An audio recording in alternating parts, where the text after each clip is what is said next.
Welcome to Weekends Well Spent Creating Wealth. Here is Reena Saxena back again with a new topic this week.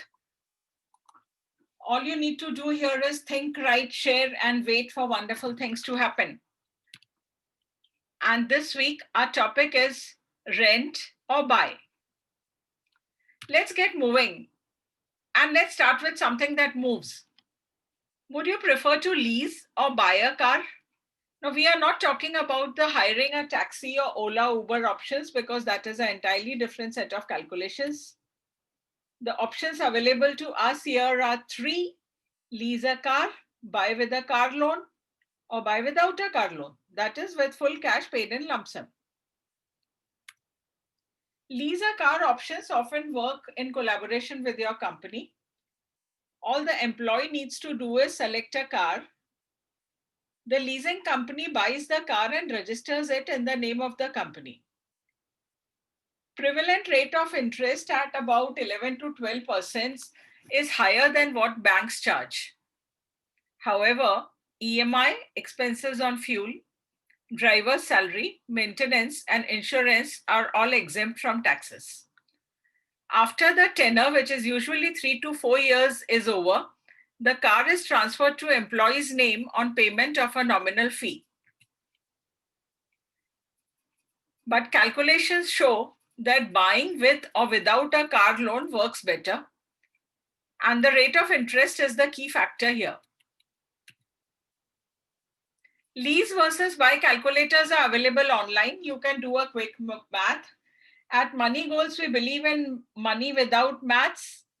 Okay, let me correct myself. Money with very little maths, as I don't want to give you Excel sheets and complex calculations here. The results will vary with the kind of figures put in from individual to individual. So we are talking about broad concepts in these short videos, which will help you understand and then go online and do a calculation which suits your individual circumstances. Would you rent or would you buy a home? Now, this topic is widely different from the previous one because of the emotional value attached to it in our country. Social esteem also goes up with the kind of home you own and the number of homes that you own. Rightly or wrongly, it is considered as a measure of security. It is a kind of assurance that one will never be out on the streets in bad circumstances. However, on the other side, people end up blocking a lot of money in real estate, whereas that could have been easily employed for retirement planning or any other financial goal where liquidity is needed.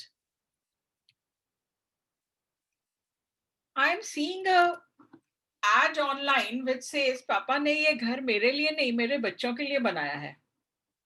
My father is building this house not for me, but for my children. So that is the kind of value system that goes. We need to leave a legacy for our children and grandchildren and generations beyond that. However, let us have a look at the calculations. The options available here are pay rent or pay EMI. That is, take a home loan and buy. On another level, purchase a home outright and earn rental income on it. A third option may be to take a loan and invest your spare cash in more profitable avenues. Rent or buy is a seemingly simple calculation. What is the rent you pay per annum? What is the interest you will pay per annum at prevailing rates? For an easy example, an apartment in a metro city which costs 1 crore will usually be available at a rent of about 30,000 per month, which means that you pay a rent of 3.6 lakhs in a year. Even at the prevalently low rates on FDs, one can easily earn 5 to 6 lakhs as interest income if that amount of 1 crore is placed in a fixed deposit. Needless to say, if the money is invested in more profitable options or the markets, it will lend better returns than that.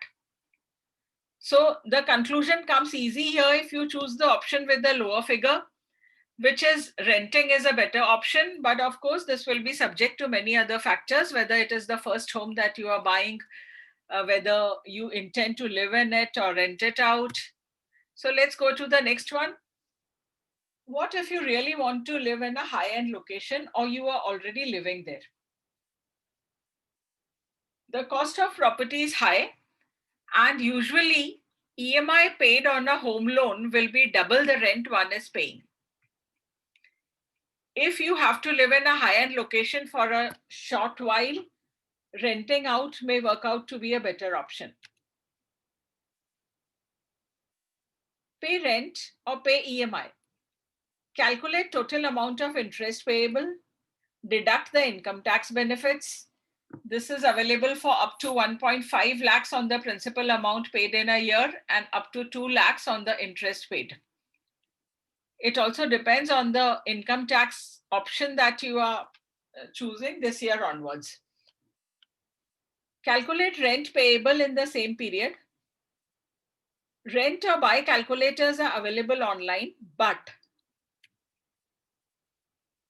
it is subject to a lot of uncertainties involved. In a floating rate regime, you do not really know the total amount of interest you will end up paying in 10 or 20 or 25 years. The period involved is long, and nobody can predict the trends in rate of interest for such a long time. In case of a delay in delivery by the builder, you will end up paying a higher pre-EMI interest than initially assumed. This has happened in recent cases where the builders failed to deliver and the borrowers were bleeding by paying interest to the bank. If the rate of appreciation in property is high, you are well covered.